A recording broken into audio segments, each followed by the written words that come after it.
औज़ुबिल्लाहिमिनश्शैतानिर्रजीम बिस्मिल्लाहिर्रहमानिर्रहीम। प्यारे बच्चों, अस्सलामु अलैकुम वरहमतुल्लाहि वबरकातुहू।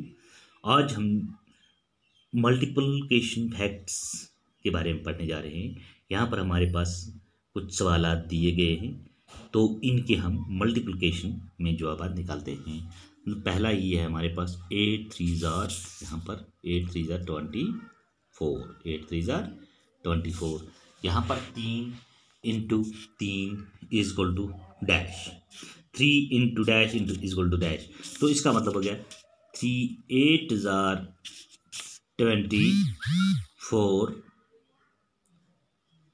इन दोनों में ये आएगा। और यहाँ पर 42 है, तो हम इसको निकालते हैं किससे आज का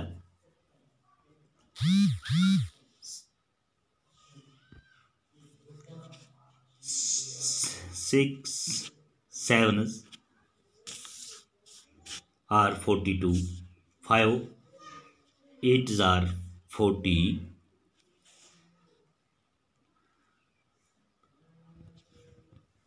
और यहाँ पर आता है 6 9 ज़ार 54, और यहाँ पर 5 दिया गया है और मल्टीप्लाई करना है किससे 35 आएगा।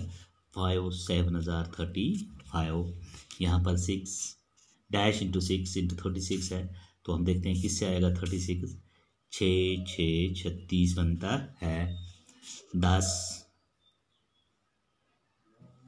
10 2 ज़ार 20, 10 दूने 20,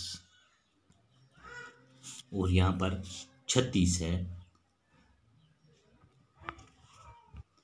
और यहाँ पर आता है 4 9 ज़ार 36, 4 7 ज़ार 28।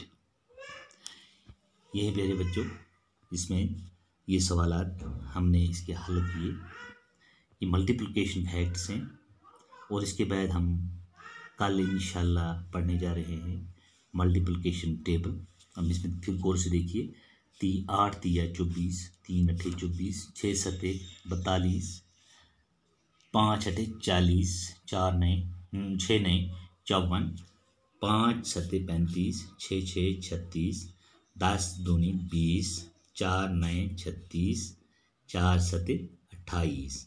ये हमारे मल्टीप्लिकेशन फैक्ट्स थे जो हमने आज सीखे। तो इंशाल्लाह मज़ीद इसके हम आगे कल पढ़ेंगे। बाकी बस।